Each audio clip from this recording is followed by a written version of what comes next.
Mr. Szabo, let's go back to your work for Project 2025.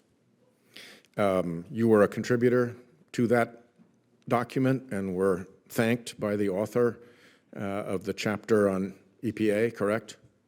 Yes, that is correct, Senator. How did you contribute? What precise advice did you give to the document's authors?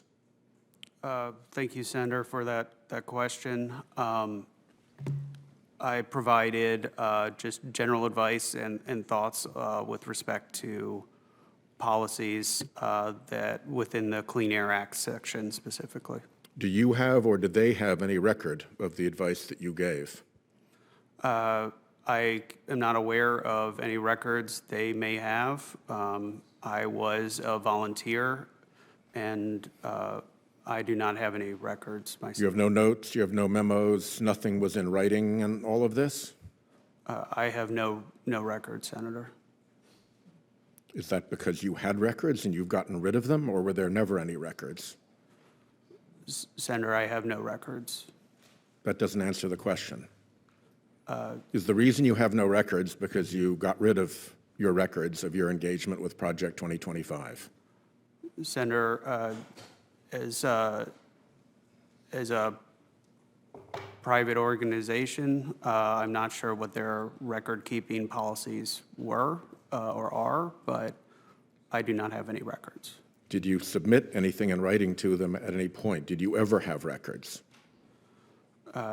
You, not them, you.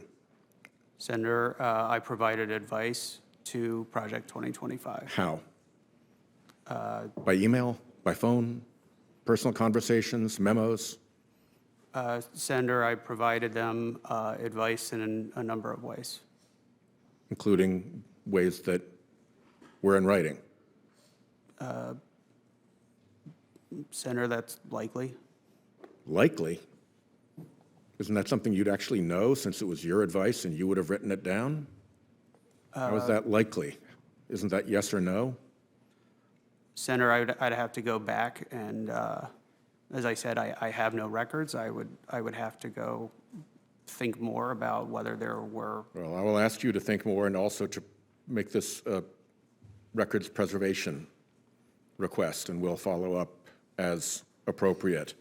The EPA chapter of Project 2025 has dedicated 5 pages to the Office of Air and Radiation, which you intend to lead.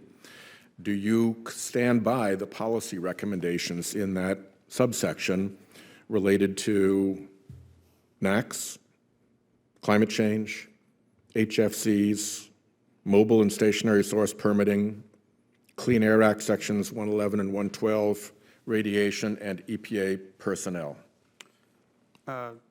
Senator, thank you for the question. My understanding is these are aspirational ideas that were put out by a nonprofit, which are very similar to what other nonprofits have done, including the Center for American Progress for decades for potential candidates. I was not involved in any sort of final review or determination as to what went into that chapter or any of the other chapters within Project 2025. Were you compensated for that work? No. What is your intention?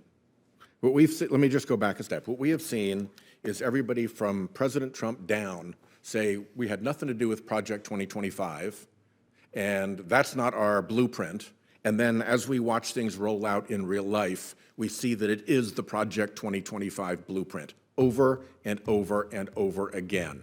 And so my question to you is it your intent going into this job to implement the recommendations of Project 2025 in the office that you intend to lead?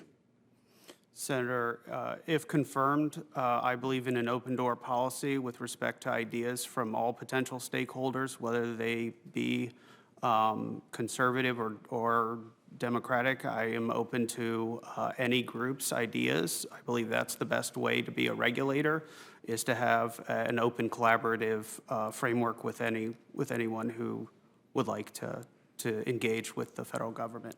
Yeah, nice in theory, except that your career working for America First, which is a fossil fuel funded organization, doing the work for American Petroleum Institute members who are by definition fossil fuel corporations, facilitating Project 2025, which was run by Heritage, a fossil fuel-funded front group.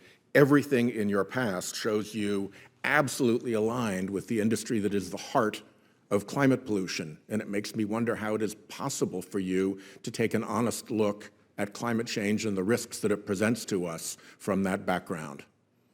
My time has expired.